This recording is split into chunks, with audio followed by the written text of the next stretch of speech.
Good morning, everyone. I'm so happy y'all are here with us. I am Allie Mellon. I'm the Director of Library Services at the Mississippi Department of Archives and History.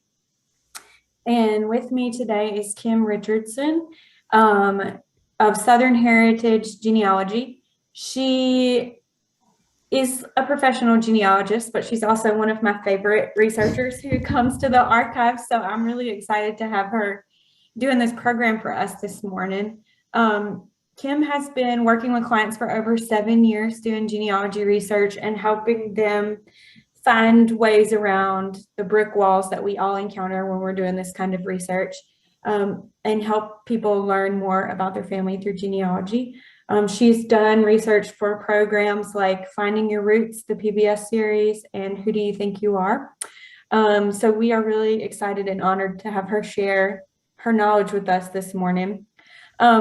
This is in a webinar format, so from what I can tell on my side, there's not a chat box, but you should be able to put questions into the question box. I'll keep an eye on those, and we'll do question and answer at the end. I'm going to let Kim do her whole program, and then we'll do questions at the end. We are recording this, so if you get booted out or something happens and you want to watch the whole thing later, we can definitely arrange that for you. I think that's everything I have to say. I'm sure I'm forgetting something, but it's Kim's show today, so I'm going to let her take it away. I'm really excited. Thank y'all for coming. Well, hey y'all. I love to talk about genealogy, and probably my favorite thing to talk about is working on tough genealogy problems. So this is going to be about my favorite topic in genealogy to talk about, and I get to visit with y'all when I do it. So that's a perfect Saturday to me. So let's get started. I want you to know, when we talk about things in presentations, it's really difficult to talk about specific situations, so things in here will be generalized. I'm happy to answer questions. I'm happy to answer questions after the webinar is over. If you want to email me, I'm available to you. Just holler at me. On my screen, I will have some pictures of documents from time to time, and if you can't read the words on there, don't worry, it's okay. You don't need to be able to. I probably just put them up there for us to have something to look at while we talked. So if it's important, I will definitely call it out so that you don't miss anything. Okay, and let me interrupt real quick. Okay. Kim said that she will send me her slides, so I can send these out to y'all. I have all of your email addresses, obviously, from registering, so I can send them out after this. I'll just go ahead and send them out to everybody. It'll probably be Monday before I do that, but so y'all will get the slides. Well, Allie, I might have misspoke when I said that. I have a handout that's what it is. I'm sorry, and it's I sort misspoke. I put everything that's on the slides on the handout, and I put my sources too, but I sort of like bulleted the information, so you're not taking up as much paper room. Yeah. If that makes sense. Okay, I'm sorry. That was me who misspoke, not you. But you'll be getting the material. All right, that sounds good. Yeah, no problems. And like I said, if y'all have follow-ups or whatever, please holler at me. I'm pretty easygoing. We can talk about anything y'all want to talk about. So, but today, what we want to talk about is how to manage your expectations and manage your plans when you're working with a brick wall problem or a tough genealogy problem, and how to sort of change our mindset a little bit to help us move beyond that brick wall, which is hugely important. I will go through some tips for some brick wall busting methods for some good research and analysis, and I'll touch on using DNA and the benefits to it, but more so preparing you to make that decision before you dive off into the DNA pool, trying to break down a brick wall. So what is a brick wall? What do we mean by that? Well, really, it's any type of genealogy problem that you have that after you conduct exhaustive research, that's the key, exhaustive research. After you conduct that exhaustive research, it's still unanswered. It could be a person. So you could have a brick wall ancestor. You can't get past that ancestor in your tree, or it could just be a question. When did they marry? When did this person die? When were they born? That kind of thing. So you really sort of can use this question verse in some versatility. It's not tied into any one thing. But generally, you have a brick wall only if you meet these criteria here. So if you have exhausted all the online resources and you have a situation where you have missing records for some reason. A burned courthouse for us in Mississippi is a big factor in that. If you have looked at the research guides and you can say, yep, I've done all that stuff. If you consulted an expert in that area, in that geographical area and the time frame. So an expert could be a genealogy society, somebody that knows those records there. Maybe you need to talk to a professional. The people at the archives are extremely knowledgeable about what records exist for the geographical area and the time frame. But if you've done that and you say, yep, I checked all that, I've done all that. If you have researched all of the offline records, so you know that you've done everything, you've looked at everything that was available at the courthouse, the library, the genealogy society, you've checked all those records. If you've tried substituting other sources for critical data, and I have a couple of examples of that, but so your critical data is missing, how else can you get that information? You've done that. If you have tried collateral relative research, and we will touch on what that is if you're unfamiliar with it, but it is a big brick wall busting method. If you have written out your research, and I will go over that briefly with you, and if you know that you have come to the very end of all of the written records, then in that situation, you probably do have a true brick wall problem. If you have not done all of these things, you might not have a brick wall problem, which is great. But really, honestly, y'all, don't we live for brick wall problems? Genealogy is fun because it's not easy. If I could get on the computer and hit a button and see who my third, fourth, fifth, sixth, seventh, eighth grandparents were with the click of a button, I would be bored. I would just say, oh, well, there's nothing to do here. I could read some stuff, but it's just not as fun. And so the joy of genealogy is getting to do the searching, having to think your way through the problem, having to figure out how to knock down this brick wall. So they're not bad things to have. They're the actual fun part of genealogy. But when you start to think about that you have a difficult problem to solve, you want to consider if you have discovered everything that there is to discover. And there are some general ways to do that, or some checks and balances in doing that. The first thing I do is I research that location and time frame, and I say, what records are available here? What are all the records in that area that exist for that time frame that could help me solve this problem? And I try to make a list of everything, not just, so let's say I'm working on a marriage. I want to list everything because maybe another document type can begin to fill in the hole and give me clues about their marriage. So I want to make this exhaustive list of all of that. And I want to check myself. Am I only using what's available easily online that's free? It's probable that if you have not found your answer and you're only using free resources, you need to figure out a way to access other records. You have to access the records where the answer lies, and sometimes those records cost money. I find myself in the same situation, and I'm an extremely frugal person. So I try to go out there and look for other ways to tackle cost issues. I look for libraries that have the subscriptions that I need to access.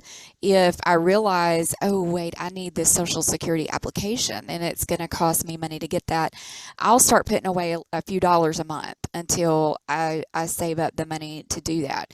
It's not a bad idea to do that anyway. If you put $3 or $4 aside every month, then one day when you decide you need a record, you have a little bit of padding there that you can access. So you can make plans to use non-free sources to break down your brick wall pretty easily if you're diligent about it and disciplined about it.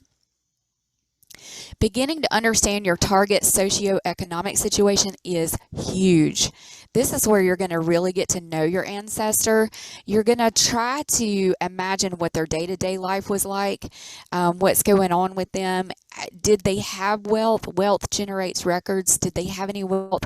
What were their neighbors like? What type of occupation did they have? And did they live in an affluent neighborhood or not?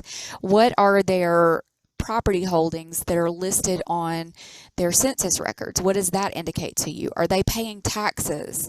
And what kind of taxes are they paying?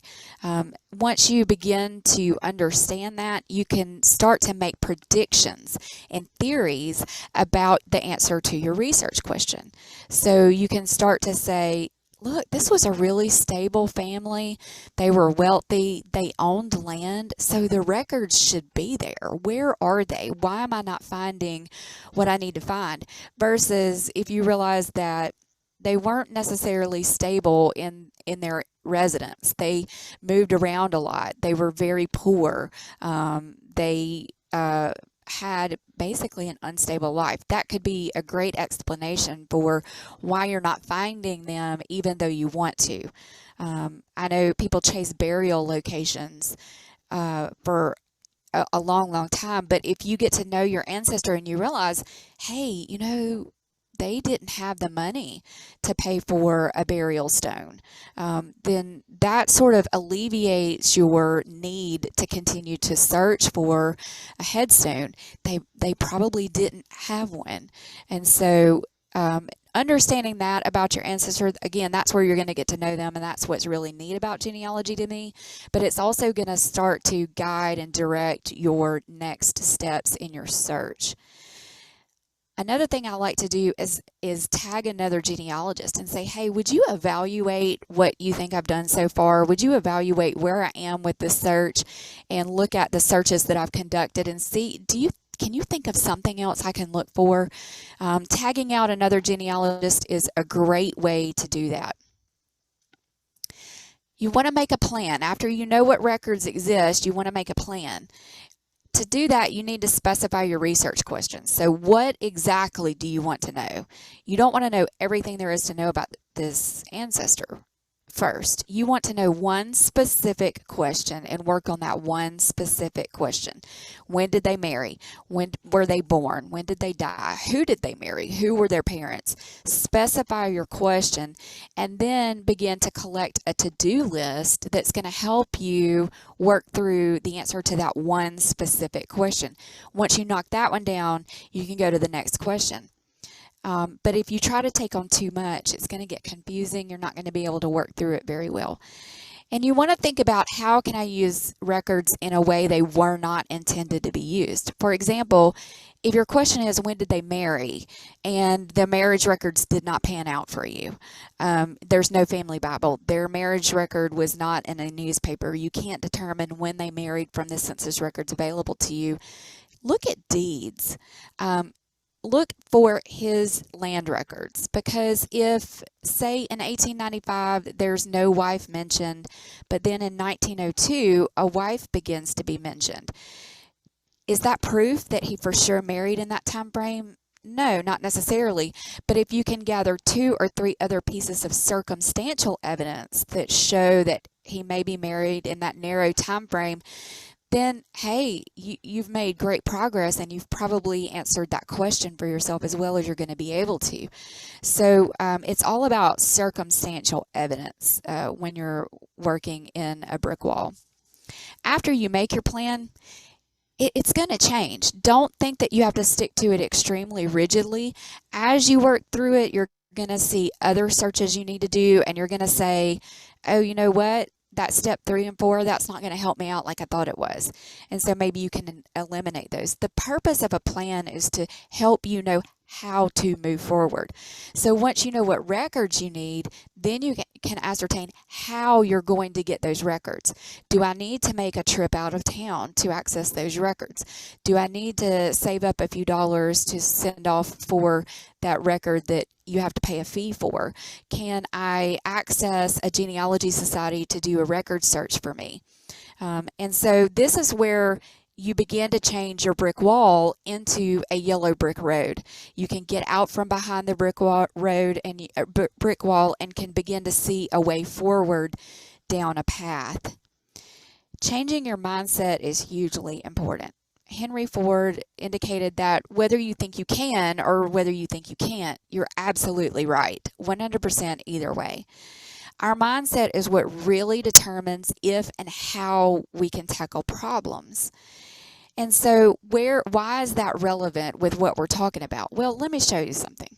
Words mean things, and the way that we think about things has a huge impact on how we interact with that topic.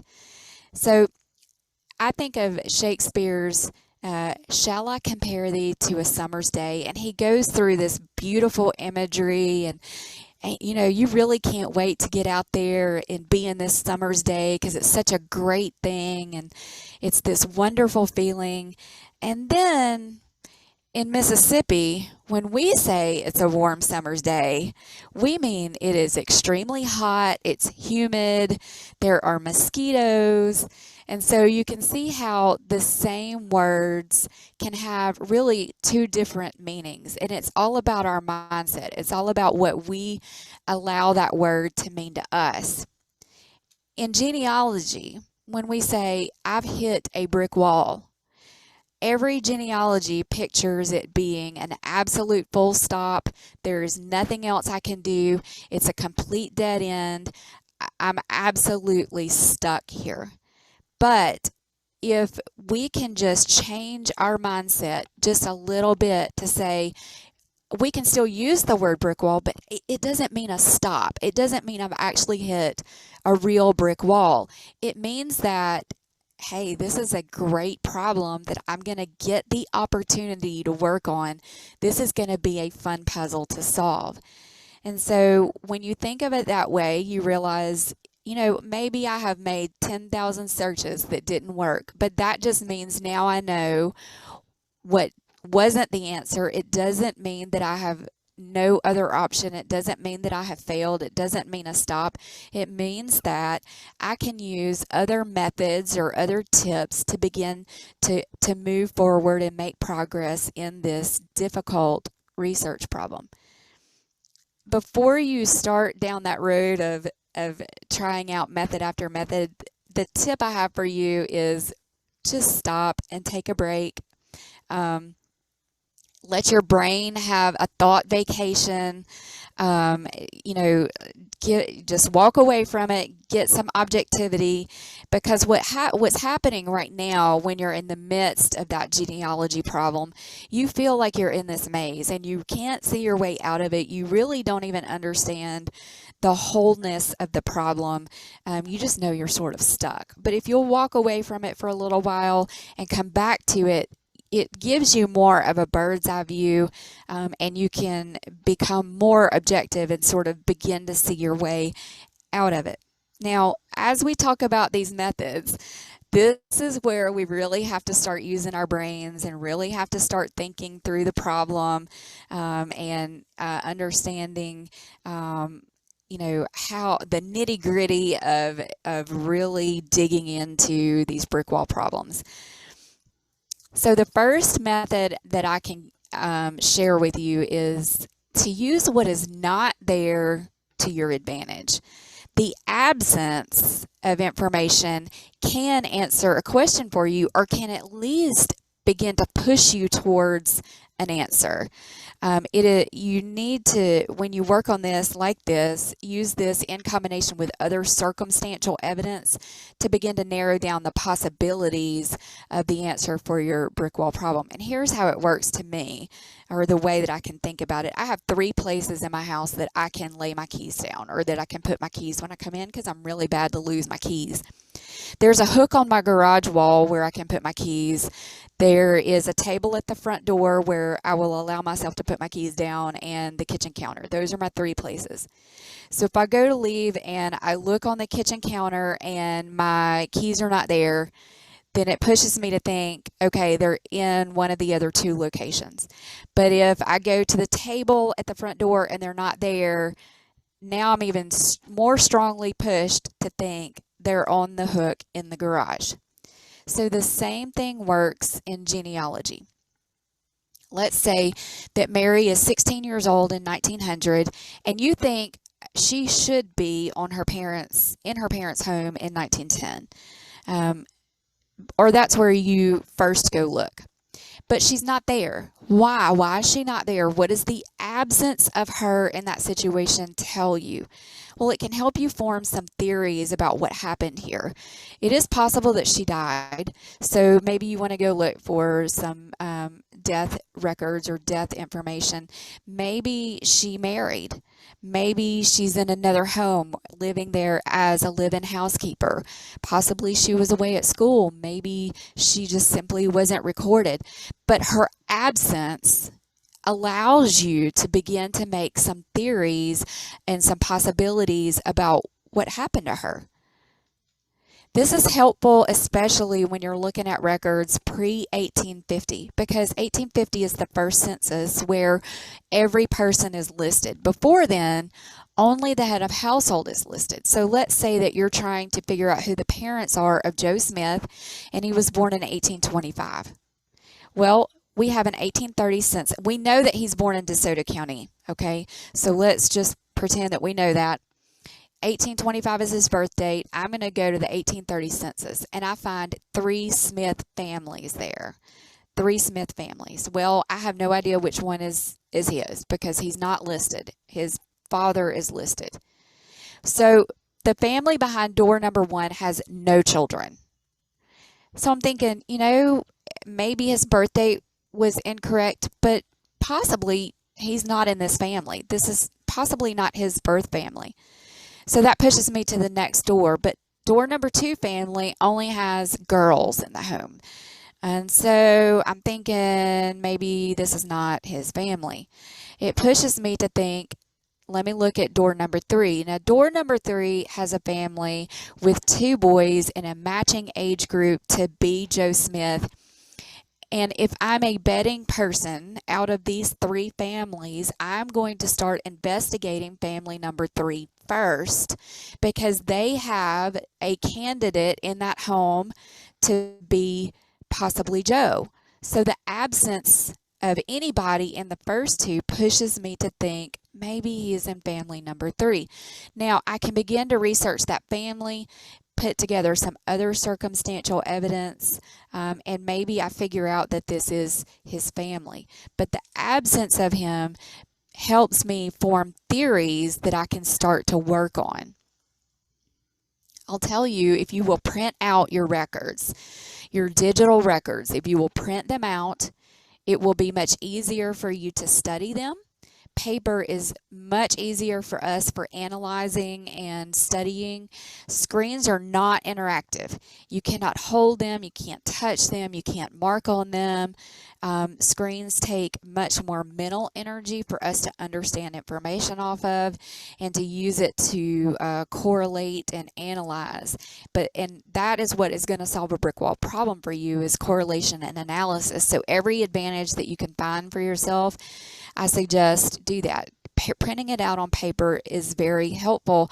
And once I get it on paper, there's a couple of different things that I do with it. One thing that I do is I create a timeline. And you can do a timeline in a couple of different ways. Whichever way works best for you, hey, do it.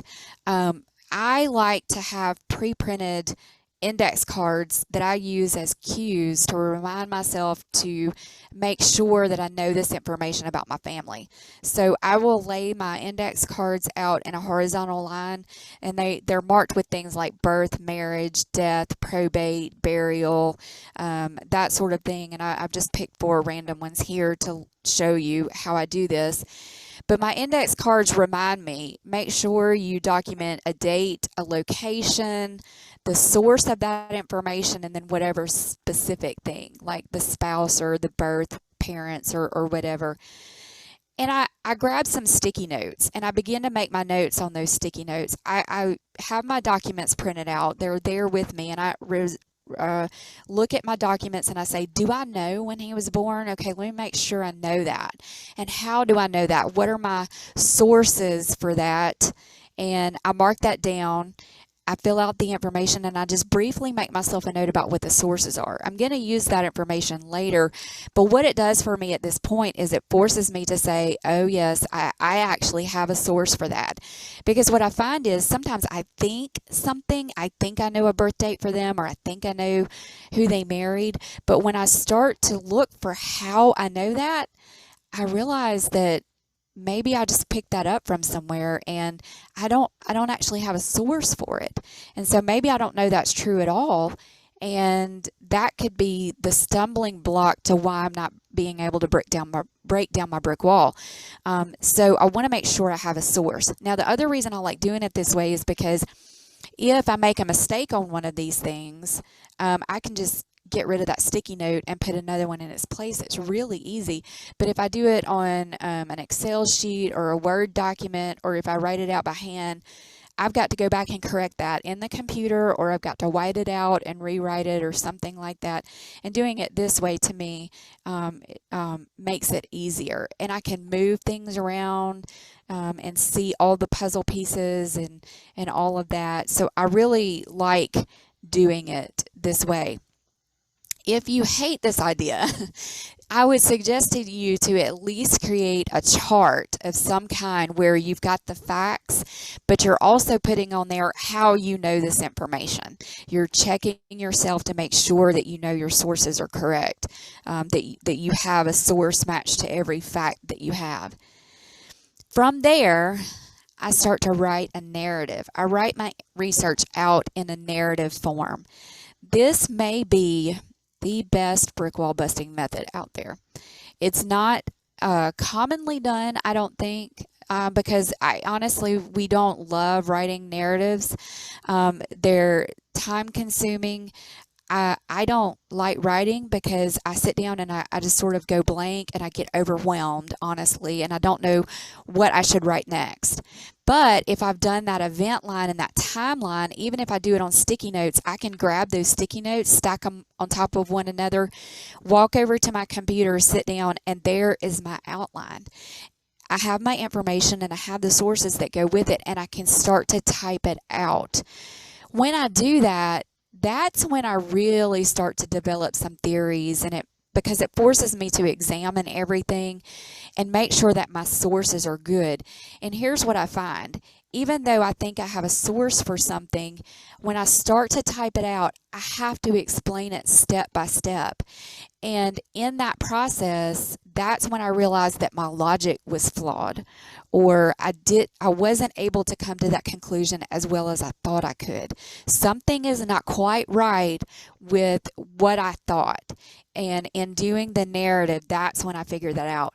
So I can hit save, I can stop, I can go do a little bit more research or a little bit more verification, check it out, come back and clean it up, fix it, and answer my question that way.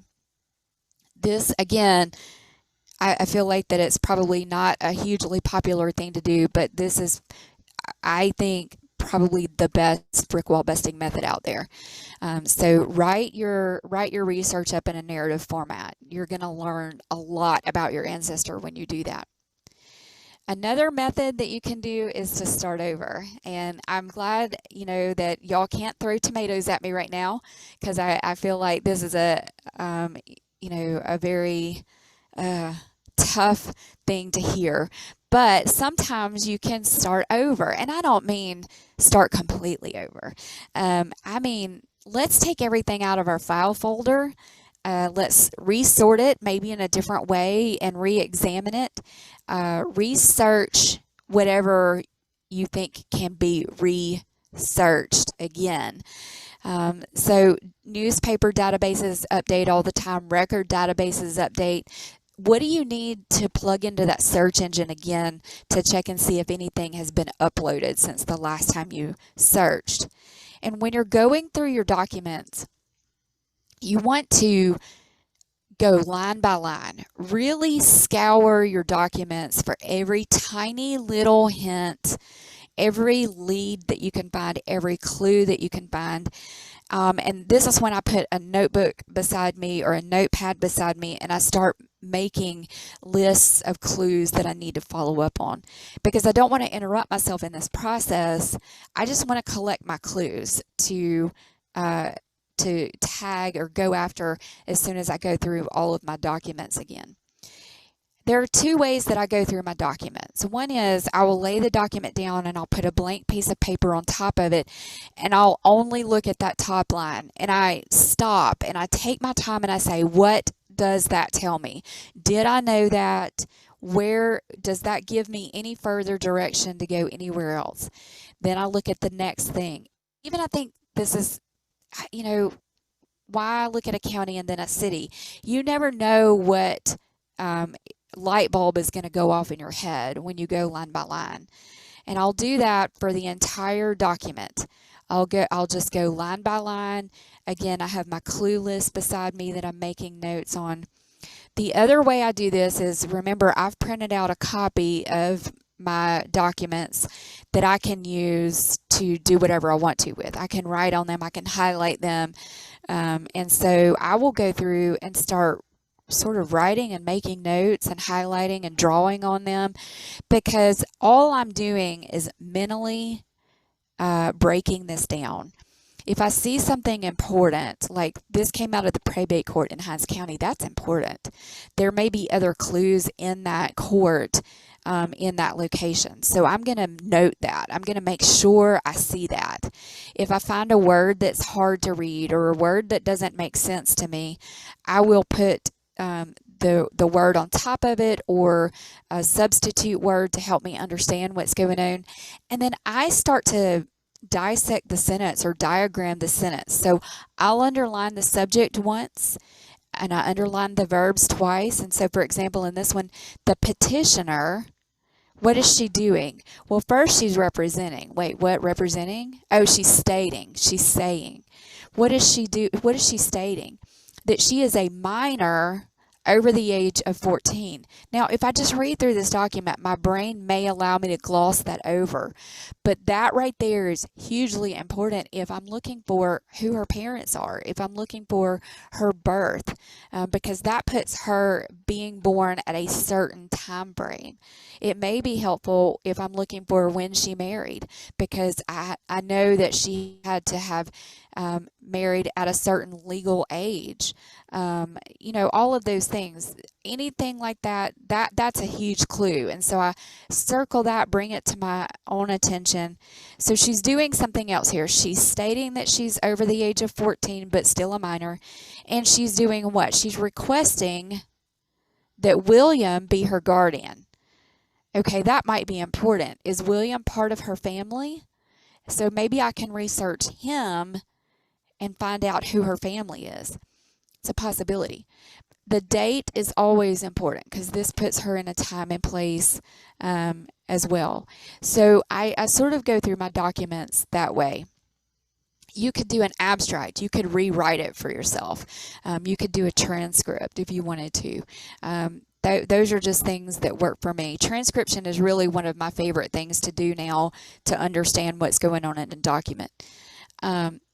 Collateral, relative, and cluster research. Listen, y'all, just like today, you don't live in isolation. You have groups. You have church families. You have neighbors. You have extended family. And so if you can't go directly up or backwards in your family tree, go sideways to somebody else. Go to a cousin, because if you research that cousin backwards, you're eventually going to find somebody who is your target ancestor. Yeah, because your cousin's ancestors are also your ancestors. Research a sibling and go backwards that way. Research close families and friends, because maybe those neighbors and families and friends migrated together. People tended to support one another and live together in groups. And so if you begin to research the people around your ancestor, you're going to learn things about them, and that may give you the clue that you need to begin to research your ancestors' ancestors. It can take you further back in time. So make sure that you do that. That's hugely helpful. On researching, there are some things that you can do, some little tricks. One thing is that you can search first names only. And I know people kind of laugh when I say this, because if you can imagine searching first names only for a Mary in the 1850 census, you're going to get a lot of hits. But there's a couple of different ways I think about that. One is, if I know her geographical area and I search for a Mary, first name only in the census record for that time frame, I may get 200 Marys. And that seems like a lot. But the other half of my thought is, what else have I got to do? I'm looking for any way out of this problem. And if that gives me 200 people to look at, that's 200 more people than I had 5 minutes ago. And so first name searches only can sometimes be helpful, particularly if you have an unusual first name. And then I'll also use something like family profile searches. So I will put in, let's say Mary is the mother, so I put her in, and then, on Ancestry, you can drop down and you can say who the children's names are. And I'll put her children's names in there and hit go, no last names. And maybe that helps me find candidate families. If I find 30 candidate families, that's 30 more than I had 5 minutes ago. So I'm making progress forward, because it could be that the last name was so badly recorded by the enumerator or so mistyped by the indexer that you're not finding it by the last name, right? Or it could be that she remarried, and you're going to find her in a remarried situation if you use the first names. So I like to use those two things. I also like to use what I call a unique identifier. So if your ancestor had an unusual occupation, I can go into the census records and search just for that occupation in that time frame, in that geographical region, and I'll begin to see other, say, blacksmiths, and maybe my person is on that list. You can read the census line by line, and I've done this many, many times. If I know my ancestor is in a tri-county area, I will pull them county by county and read the census for that entire county, because maybe it got misindexed. Maybe the enumerator got it wrong. Maybe something, you never know what it is. And so you want to go line by line just to make sure that you're not relying on someone else's interpretation of that record in an electronic database.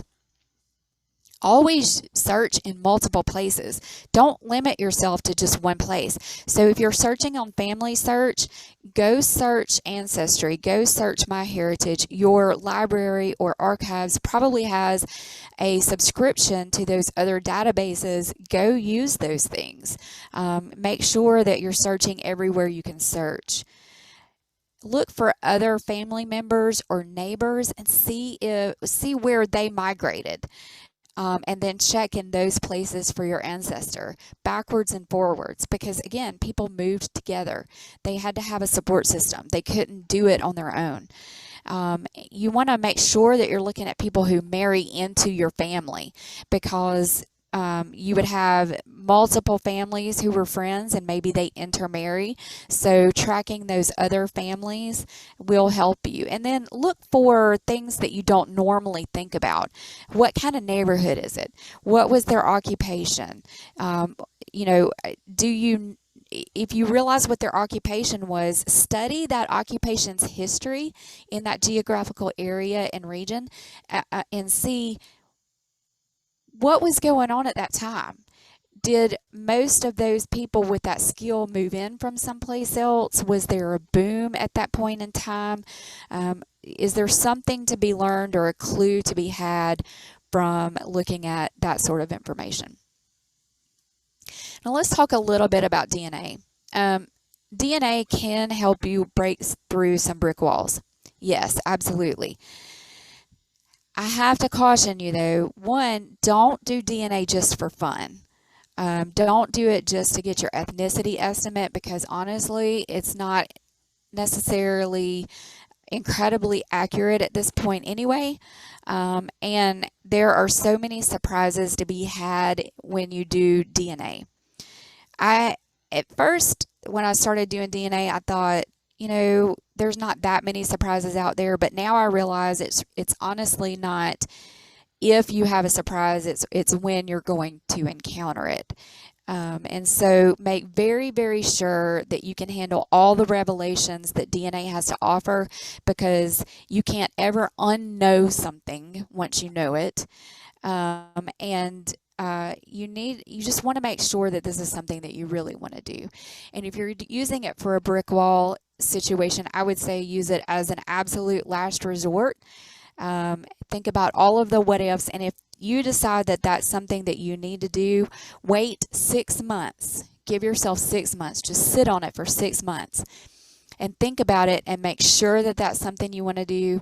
And in that intervening time, become well educated about how it works and become well educated about all the different possibilities, all the things that it can reveal, and read some stories of people who have had unknown things pop up in their DNA. But here's how it works. So your family tree, you're down there, back up to a certain point, and then all of a sudden you have an unknown. And that's going to be your target ancestor. That's who you're trying to solve for. And you submit your DNA, and the database comes back and it says, oh, you have a match. Now maybe that match is a third cousin or a second cousin or a sixth to an eighth cousin or whatever. You begin to look at that match, and you can build that match's family tree. So in a sense, you sort of abandon your family tree at this moment, and you pretend that the match's tree is yours, or the match is a friend and you're trying to help them do genealogy research, and you begin to do their family tree. You can do that. It is possible. And so once you get all of the knowns in place on their family tree backwards to a certain point, when you compare their family tree to your family tree, at some point you should see an overlap.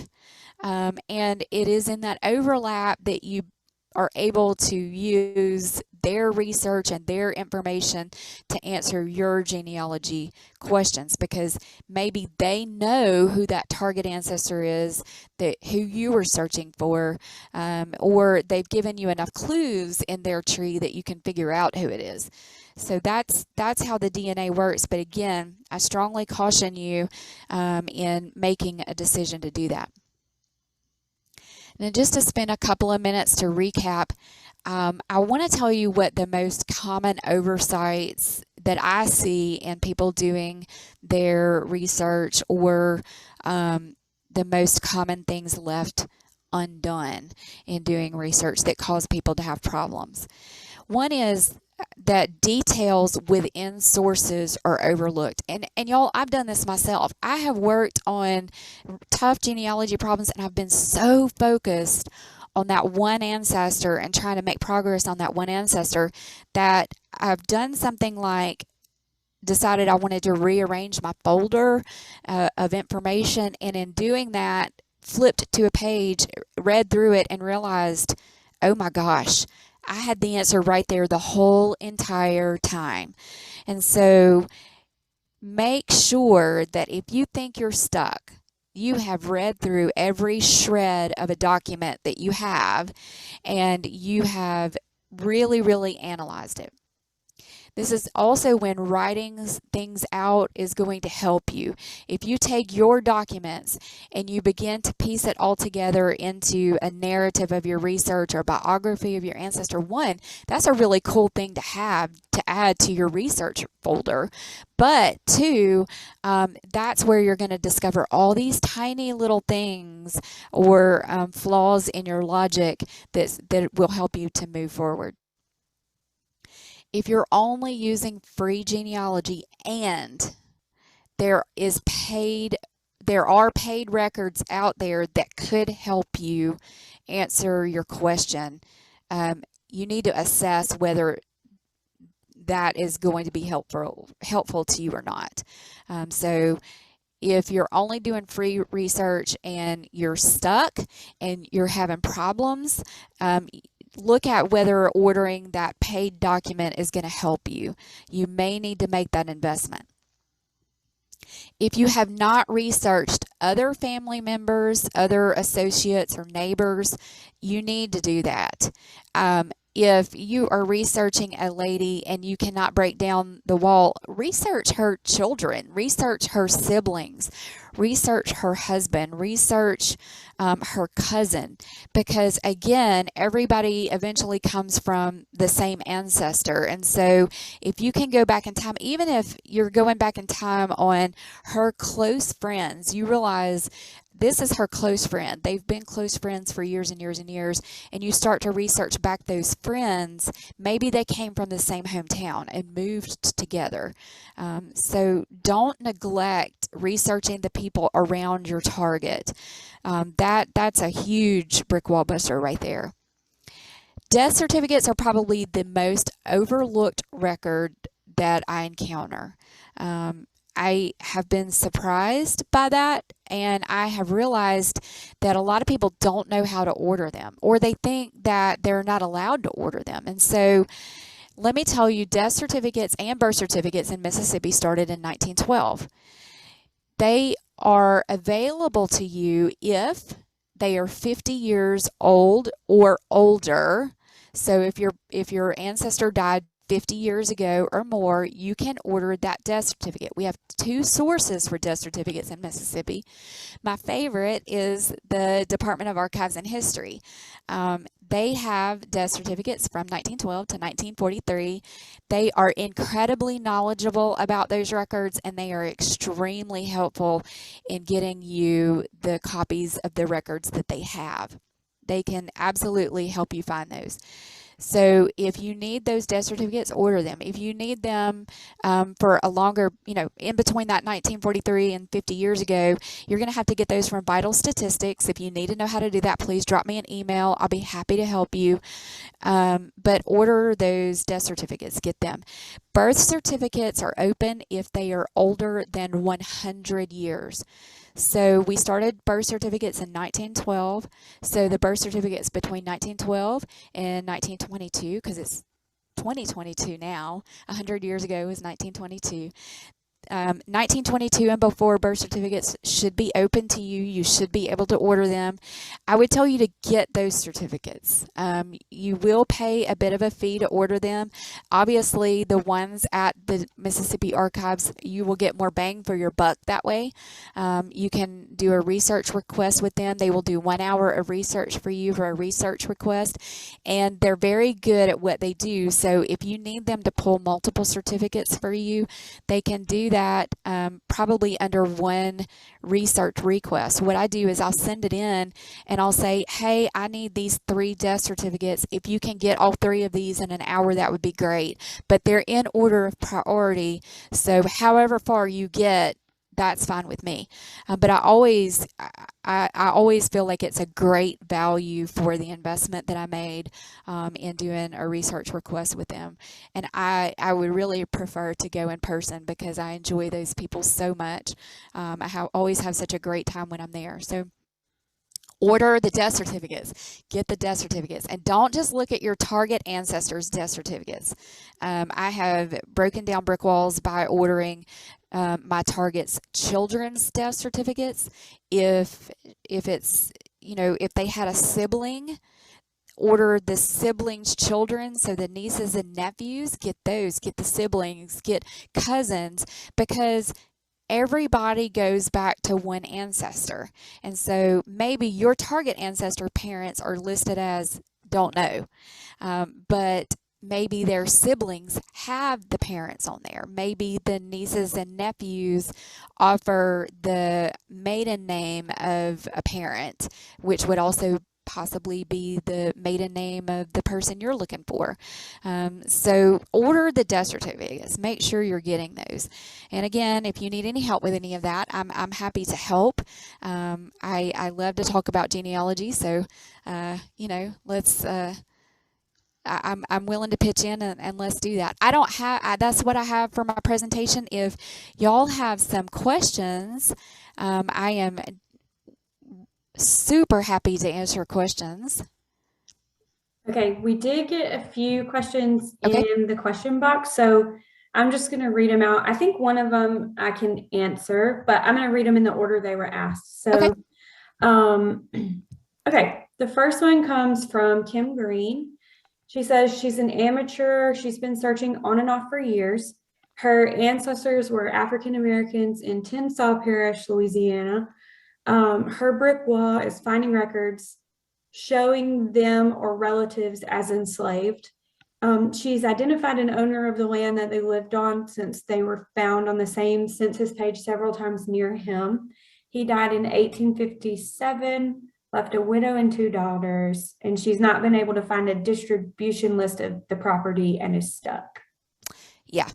I would look at, were any records destroyed in that area from the time frame that you're seeking forward?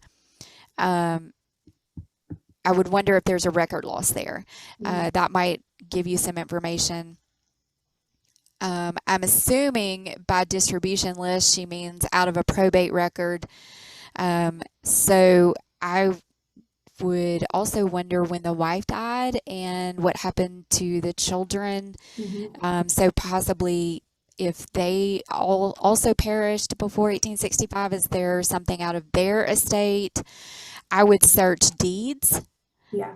I would do a very intense research project on the landowner, the plantation owner, especially searching deeds. And I'm assuming she's done the probate work already, because you're kind of in this. So slavery ended, and then after that, at that moment, if there was not a deed done or a probate done, you're not going to see them in a distribution list after 1865. So you're sort of in that narrow window of time there, hoping that something was available in that time frame. This may be also where really getting to know that geographical area is going to help you a lot, and making good friends with the genealogy society there and learning as much as you can about that local history is going to help you a lot to know where to go look as well. But yes, definitely check deeds. I think one more spot you might want to look for this would be tax records. Absolutely. Occasionally in personal tax records, enslaved persons were listed as property, and sometimes they're listed by name. So that is worth a shot. It's not always a guarantee, but sometimes you do get really lucky and find a whole family listed there. So those are all good tips. Okay, next we have from Charlotte Young. She said, I love this webinar with 3 exclamation points. So I love multiple exclamation points. Yeah. Okay, she says, thank you so much. The information is so helpful. I think this question is actually for MDAH, but it could be for you too, Kim. Would you please consider doing one on African American research in Mississippi before 1900, even before 1970, how to get all the info from death certificates, census, and Dawes interviews? So for the Department of Archives, I can say that we do have an African American research genealogy program coming up in June. I believe the date for that is June 25th, and it will be in person. It won't be on Zoom. And one of our reference staff, William Thompson, is going to be giving that. I haven't seen his slides, so I don't know if it'll answer exactly what you're looking for, Charlotte, but he will cover a lot of topics like that. Before 1900, you do have that little window between the war and 1900 where there are some records starting to be created and going into circulation. But before the war, it is tricky. But I do think William will touch on some of where we've just found surprising wealth of information for some people, not all, just in our work. But I don't know if you have anything you want to add, Kim. I mean, that's where I would turn definitely for research like that, because y'all know all of the ins and outs of those types of records for Mississippi. Y'all are the experts for that, and I would think that if it could have been found, y'all would have found it. So I that would be that's who I would call. That is exactly who I would call. So, yes, call yeah. the archives. Yeah. On Monday, we open at 9. So anytime after 9, please call us and ask. And I will say we find things all the time. We find information in records all the time that we didn't know was there before. So that area of what you can find where is always evolving, because you do have to keep in mind that none of these records were created for genealogy. Like, they weren't created for you to be able to trace your family through. So you find surprising information in surprising places, I guess is what I'm trying to say. Okay, Tahira says, any tips for African American research brick walls? Yeah, I mean, we kind of have I feel like that might be a repeat for answering that. But so on that type of research, I think the biggest help is to latch onto if you know the geographical area where your person came from, or the owner, latch onto them and just research the heck out of that owner, because that's going to be your clue to finding your biggest clue. Probably not your only clue, but your biggest clue, and really researching the history of the area. Yeah. This is just a comment from an anonymous attendee, and it says, regarding using DNA, results may be surprising or shocking, but willful ignorance blows my mind. Truth cannot be changed. Yeah. So, yeah. That's it. That's my whole point is, DNA does not lie. It never tells a lie. It can't. And I've had so many people call and say, I have discovered something, and I regret going down this road. yes. I wouldn't have done it had I known what I was going to find out. And so that's why I caution people. I'm not against DNA. I don't want to see somebody get hurt who, was doing it just for fun. DNA can rock your world. Yes. It can rock everything you thought you knew about your family. Yep. So if you're going to take that step, just be prepared to learn things that it may take you a little while to come to terms with. Okay. Tahira, I really hope I'm saying your name right, Tahira, and I apologize if I'm not. But she asked again, what is the best way to find out who purchased a headstone for my African-American fourth great-grandmother in 1865 prior to the end of the Civil War? Wow. I'm shocked that you found the headstone. Well, yeah. I mean, really there's so much stuff to unpack in this question, right? Yeah. So you have an African American who has a headstone from 1865. Now, so my first question is, because I can't see the stone, I don't know anything about it, is it really that old of a stone? So was this somebody who did genealogy research? Because I find this all the time. I'll come across a grave, and it'll be an old grave, but they've got a really modern looking stone on it. Mm-hmm. I'm thinking somebody else bought this much later and just put a stone there. So that would be one thing. But if it is a really old stone, I mean, wow. So, there's no information here about whether she was enslaved or whether she was a free person. If she was enslaved, I kind of go back to let's look at the landowner, let's look at the owner, and see, do we find anything in their paperwork, in their estate, in their business records, if they still exist, that show a purchase. I mean, Yeah. finding out who purchased it would be really hard. You might maybe get lucky if the cemetery has old records to show who paid for the grave, maybe. But if Yeah. it's that old, They're it's a kind of long shot, few but and hey, it's far. worth a try. Yeah. This is a question for me. Is the recording for this session available and can it be shared with others? The recording will be available. I'm planning to, I don't do this part of this side of the technical side of things, but in theory, I'm hoping to be able to email this session out to everyone who registered. Whether you share that or not, I have no control over. But yes, I would think you'd be able to share it. And then we've had a few people say, excellent presentation. Thank you for this great information. Okay, I was pronouncing your name right. I'm happy to hear. She says that the headstone's not that modern and she was enslaved. Okay, So, great. yeah, I would dig into the landowner Mm-hmm. on that and see if you can get a little further. Headstones were not cheap. And so you've got to find No. somebody who had the money for that. And if she was enslaved, she probably, and her family probably didn't have the money for that. But, you know, we do find stories where the owners had an affection for and Mhm. took care of the families. You know, and so maybe it was the owner. And so if you can find their records, and listen, here's the thing, this might be some circumstantial situation for you. If you find the owners and you begin to do research into them and you get to know them and find out through deeds, probate records, that sort of thing, because you're going to have to research the family here. But if you begin to put together a picture that they tended to care for their slaves, or, you know, and I don't know, I have a hard time using that word.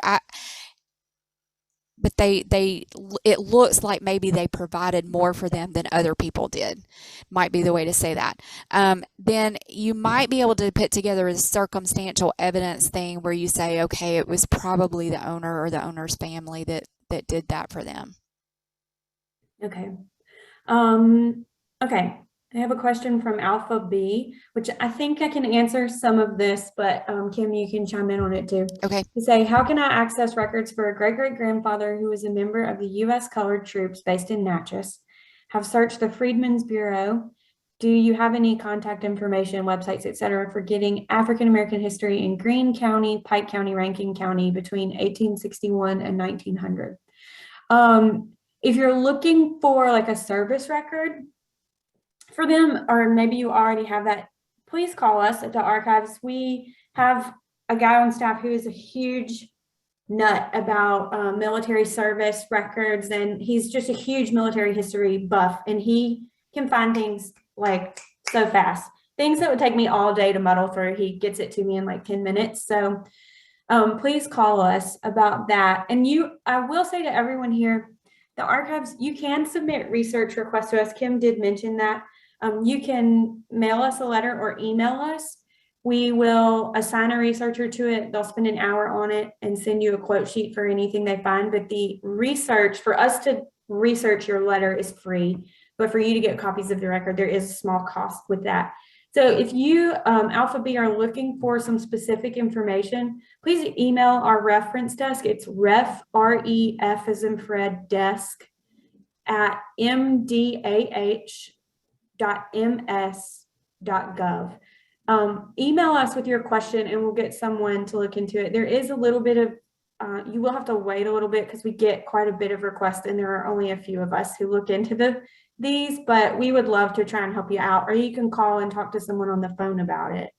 I don't know if you had anything you wanted to add to that, Kim. So I know who you're talking about, and he is my go-to. That is who I call. Yeah. When I have military questions in Mississippi, absolutely 100%. He's a total expert. As far as doing the history of African Americans in a certain location, again, I go back to begin to research a general history of that area, because that is such a large part of it. You're going to get a picture of what's going on in that county, and it's going to start to talk about occupations coming in and out, or industries developing in a certain county at a certain time frame, and you can start to know what they needed slave labor for and when, and the histories may even go into that as well. And then also, as you're looking at those histories, go and check out what their sources are. Look at their bibliography and see where are they getting their information, and then go seek those sources out, like sort of use it as a cheat sheet to go find more information. But yeah, definitely. Okay, it looks like we've got 2 more questions. Okay, good deal. So this is Alpha B again, and they say, do you have any information on the percentage of African Americans in Mississippi who were free prior to the Civil War? I don't have that off the top of my head, but I do feel like we have a resource at the archives that has that statistic in it. So if you are going to email us, Alpha B, just put that in your request, because I feel like we should be able to lay our fingers on it pretty quickly. Yeah, that's what I was going to. So I have a article bookmarked from Mississippi History Now. If you will drop me an email, I will email you the link to that, and it discusses sort of statistical information like that. I don't have a percentage because I don't know the populations off the top of my, and of course they changed over time. Yeah. But I want to say it just wasn't that many, maybe 1,000 to 1,500, somewhere in there. Yeah. But the percentage, I don't know the percentage. But if you will email me, I'll send you a link to this article that I found that I think is fascinating as well. Okay. And this last question is for me, and they want to know when we open up the application process for the research grants at MDAH. So anybody who doesn't know, we have a new program. They're called Family Genealogy Fellowships. We have just finished awarding our first round. What they are is people apply to come do research, their family genealogy research with us, and we will award $2,000 to cover the cost of travel and lodging and stuff like that. And you can spend 3 days in the archive just digging as much as you want. We only had 10 spots for that, and we got well over 200 applications, which was insane to me. I just wasn't expecting it. But so we are going to open those back up, and we actually hope to offer this going forward as long as the funds are there. But I don't have a date for when that grant application is going to open again, but it should be late spring, early summer. We just have to tweak a few things that we've learned with this first round before we open it up again. But just keep an eye on our website and our social media, and they'll have that up as soon as we know it. And I think that's it. Something disappeared. If there was another answer. Oh, it's because you answered it, Kim, I see. Yeah, I was trying to send my email address. Okay, so I don't know if y'all can see it, but it's Kim at southernheritagegenealogy.com. That's her email address. Yeah. Did you want me to tell everybody? I'm sorry, a cat's out of the bag. I already told everybody. Oops. No. Yeah, I'm good with that. Okay, I hope that was okay. Yeah, Allie, that's okay. I don't mind at all. Yep. Okay. Well, I can't speak for everybody who attended, but I loved this presentation, and I hope those of you who are with us today really got a lot out of it. Like we've mentioned earlier, if you're just ruminating on this later and you have more questions, you have my email address. You now have Kim's email address because I just broadcast it across this webinar. And you also have our reference desk's email address. So any of the 3 of us should be able to help you out. If you email me, I might kick you to the reference desk, but they'll be able to help you for sure. So we'll do everything we can within our power to help you out.